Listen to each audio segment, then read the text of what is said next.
we're gonna create Lily's profile, but instead of creating it from scratch, we can copy Pee-wee's section by clicking on this icon next to the section's thumbnail and then choosing Copy to Current Story. Open the section options and let's flip it by switching from media left to media right. Also, let's add a new color for the background. Click Add Color and enter 8AA-C55.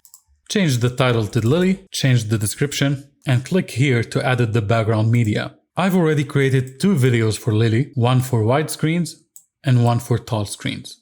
Click Save Changes and done. And before we start creating the story, let's add a small dedication section. Click here to add a new section, and I'm gonna choose text.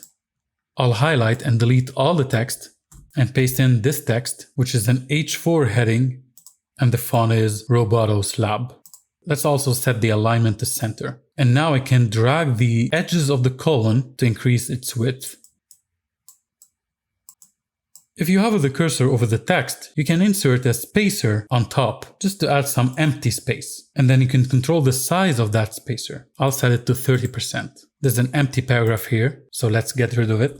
And I'll add another spacer at the bottom and set it to 30% as well. Let's change the background color. Open the section options, set the color to custom, set the text color to white, and under background colors, click the plus sign to add a new color, and I'll set it to DE6C4A, and then click Done.